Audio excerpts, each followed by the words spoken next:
Back in 1971, Boeing was building a supersonic passenger jet meant to blow the doors off anything in the sky. It was designed to carry 277 people faster than the Concorde, all the way across the Pacific. And even two full-size models were already sitting in a Seattle hangar. Then Congress pulled the money, and the whole thing died right there. And just like that, the dream of everyday super-fast travel was buried for 50 years. Now a tiny startup is trying to dig it back up, and somehow it's beating Boeing to it. Here's the full story. For half a century, the whole industry agreed on one hard truth. Supersonic passenger travel was a beautiful idea that simply couldn't make money. The Concorde limped along until 2003, kept alive only because two governments kept writing checks, and because a small pool of rich folks would cough up 12 grand for a round trip. When it retired, the dream retired with it. Boeing and every other big plane maker buried their fast jet plans. The verdict was basically unanimous. The money math never works. Then, in January 2025, a startup called Boom Supersonic did something nobody expected. Its small test plane broke the sound barrier over the California desert. A few months later, a presidential order cracked open that 50-year ban on flying fast over land. But here's the part that makes your head spin. Every single big engine maker refused to help build it. Rolls-Royce walked away, Pratt & Whitney said no, and GE also passed. Boom has raised only about $1 billion, which sounds like a lot, but is actually pocket change for building a brand new plane. And yet, United Airlines ordered 15 of these jets. American put deposits on 20. Japan Airlines pre-ordered 20 more. So how on earth can a little startup revive the very thing that beat the Concorde, buried Boeing's plans, and defeated entire countries? To get it, you have to understand why it flopped the first time, and it comes down to one number: fuel. The Concorde guzzled more than 5,600 gallons of fuel every hour. A modern Boeing Dreamliner burns roughly 1,300 gallons an hour while carrying 3 times as many people. That gap is brutal. Going supersonic means your engines have to shove incredibly hard to punch through the sound barrier. That takes tons of fuel. That fuel is heavy. That weight kills your range and leaves room for fewer passengers. It felt like a trap you could never escape. So the whole industry gave up on speed and chased efficiency instead. Big jumbo jets became kings not because they were fast, but because they could haul 400 people across an ocean cheaply. Boeing had extra reason to play it safe too.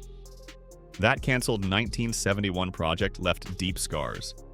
So Boeing spent the next 20 years quietly making its regular planes a little better each time. Lighter materials, smarter wings, thriftier engines. Small steps, over and over. The message across the industry was clear. Fast flying is dead, don't touch it. But here's the question nobody was asking. What if the physics never changed, but the tools did? Because since the 1970s, the technology transformed completely. Computers could now model airflow in ways that were pure science fiction back then. Carbon fiber made planes way lighter. Engines got dramatically better. Same laws of physics, totally different toolbox. And into that gap walked a guy the big aerospace world never saw coming. His name is Blake Scholl, and he wasn't an airplane engineer at all. He was a software guy from Amazon, but he'd been obsessed with flying his whole life. One day he saw a Concorde sitting in a museum, and a simple question hit him. Why did fast travel just disappear? Instead of assuming the experts were right, he dug into it himself, from the ground up. And he found something they'd overlooked.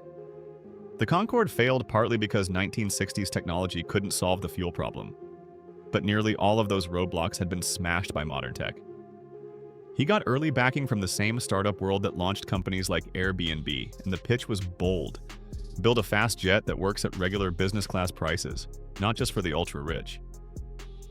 Then the airlines started signing up, which brings us back to those orders. 3 of the sharpest airlines on the planet committed to buying up to 150 of these jets from a company that has never delivered a single commercial plane. That's a serious vote of confidence. But since no engine makers agreed to build engine for Boom, then what did Boom do? They decided to build the engine themselves. They teamed up with a company that had built engines for military fighter jets and started designing their own engine, called Symphony. Now, that's gutsy, but there's a real catch. A fighter engine might only run 2,000 hours in its whole life.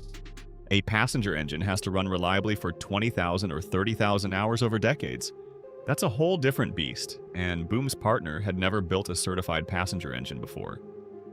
So, Boom took on two nearly impossible jobs at once: build a revolutionary plane and a brand new engine at the same time. And even then, they hit the problem that killed every fast jet dream before them: money. Building a new plane from scratch usually costs tens of billions. Boom had raised only a fraction of that. Every past supersonic program died right here. Not because the engineering failed, but because the cash ran out. The Concorde only survived on government handouts. Then Boom made maybe the strangest move in modern aviation. They took the core of their Symphony jet engine and turned it into a power generator. Not for planes, but for AI data centers, those giant buildings full of computers that run artificial intelligence. One energy company ordered 29 of them, a deal worth over $1 billion. And Boom plans to fund its supersonic airliner using profits from selling engine parts to power AI.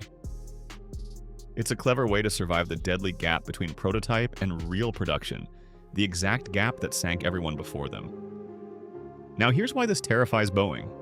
If Boom actually pulls this off, it basically owns the whole fast-flying market because Boeing has no competing program anywhere close. And the worst part is, Boeing can't just start one, it's still cleaning up its own messes, from safety troubles to production problems to delayed jets. Boeing simply cannot launch a bold new plane for years. Switching to build a supersonic jet would mean new factories, new tools, and new suppliers, realistically a decade of work. Meanwhile, Boom already has a head start and airlines lined up. The clock is ticking against Boeing, not for it.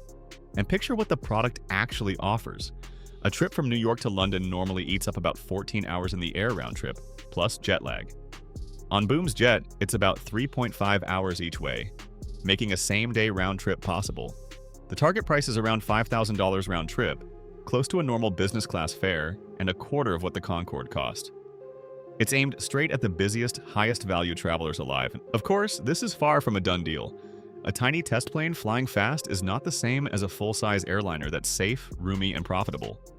Scaling up creates brand new problems. The timeline keeps slipping from 2023 to 2025 to 2027, and now maybe the 2030s. Fast jets still burn way more fuel per person, and that engine still isn't certified. Any one of these could still sink the whole thing. But here's the real lesson. The Concorde only flew because governments kept it alive as a fancy trophy, money be damned. Boom is making a completely different bet. It figured out that the hardest problem isn't just building the plane, it's building a business clever enough to survive long enough to finish it. Fund the jet with side profits, sell the engine to a totally different industry, and design it around real airline math instead of national pride. That's exactly why it might work where everyone else crashed. Boeing isn't launching a supersonic jet, and won't for a long time. So if this little startup delivers, it just might own the skies of the future while the giant is still stuck on the ground.